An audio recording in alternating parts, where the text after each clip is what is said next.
Pada video kali ini kita akan menganalisis tentang 3 skripsi yang menggunakan atau menceritakan teori intertekstual.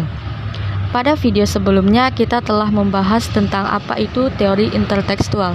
Maka langsung saja kita akan menganalisis 3 skripsi yang menggunakan atau menceritakan tentang teori intertekstual. Yang pertama, kita akan menganalisis skripsi yang berjudul Kajian Intertekstual dalam novel Aku Rapuh Dalam Kasihmu karya Winda Zisti dan Tinta Cinta Siti Hawa karya Della Firayaman. Adapun penulis skripsi ini yaitu Suryani dari Universitas Muhammadiyah Makassar.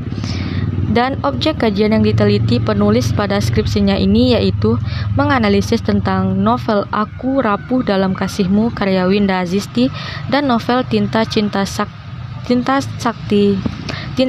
Siti Hawa karya Della Firayaman. Adapun teori yang dipakai penulis yaitu penulis atau peneliti menggunakan teori intertekstual dari pendapat Nurgiantoro yang mengatakan bahwa intertekstual adalah kajian hubungan antar teks baik dalam suatu periode maupun dalam periode-periode yang berbeda. Kajian intertekstual dimaksudkan sebagai kajian terhadap sejumlah teks atau teks sastra. Adapun hasil yang didapat penulis yaitu yang pertama, hubungan intertekstual antara kedua tema sebagai jalinan yang sama tentang percintaan pada tokoh utama. Persamaan kedua teks sebagai proses transformasi dengan munculnya novel keterjaringan pada novel ini, di mana terdapat penyimpangan yang dilakukan oleh beberapa orang yang mengatasnamakan agama. Yang kedua yaitu hubungan intertekstual tokoh utama kedua novel pada pembacaan. Yang ketiga yaitu hubungan intertekstual bahwa novel Aku Rapuh Dalam Kasihmu karya Winda Zisti dan Tinta Cinta Siti Hawa karya Della Firayaman memiliki sebuah kesamaan di mana pengarang menggambarkan sebuah cerita percintaan pada masa sekolah. Yang kedua, kita akan menganalisis skripsi yang berjudul Kajian Intertekstual Novel Cinta Berkalang Noda karya Mirawe dan novel Di Atas Awan karya Maria A. Sarjono. Penulis skripsi ini yaitu Apriana Muharhoma dari Universitas Widya Dharma Klaten. Adapun objek kajian yang diteliti yaitu novel Cinta Berkalang Noda karya Mirawe dan novel Di Atas Awan karya Maria A. Sarjono.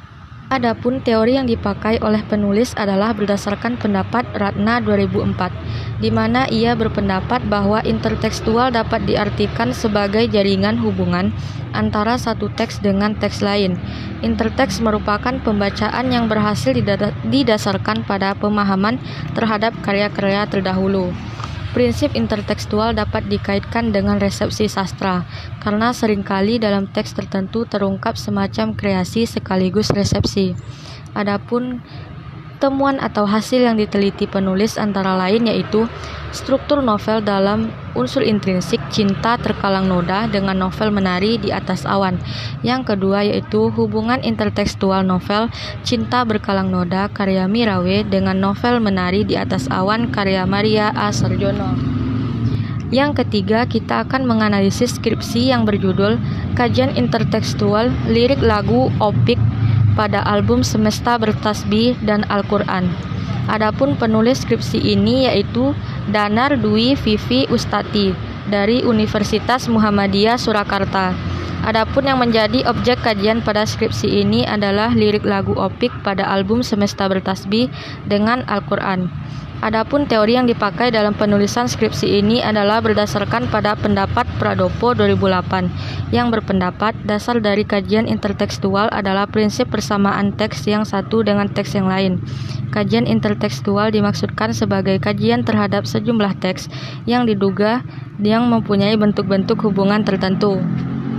Adapun hasil atau temuan dari skripsi ini yaitu yang pertama, tinjauan intertekstualitas yang terdapat dalam teks atau lagu Opik album Semesta Bertasbih dengan Al-Quran. Yang kedua, pengulangan teks yang terdapat dalam lagu Opik album Semesta Bertasbih. Adapun kesimpulannya yaitu yang pertama, hubungan intertekstual dalam penelitian ini yaitu Al-Quran sebagai hipogram dan lirik lagu Opik yang berjudul Semesta Bertasbih. Tinjauan intertekstual yang terdapat pada album Semesta Bertasbih didasarkan pada ayat Al-Quran seperti Al-Fatihah, Al-Baqarah, Ali Imran, dan lain-lain. Yang kedua, kesamaan teks yang terdapat pada lirik lagu Opik pada album Semesta Bertasbih dan Al-Quran meliputi sinonimi, kolokasi, dan repetisi. Cukup sekian dulu pembahasan pada kali ini, dan jika ada kata yang salah saya minta maaf. Saya akhiri. Assalamualaikum warahmatullahi wabarakatuh.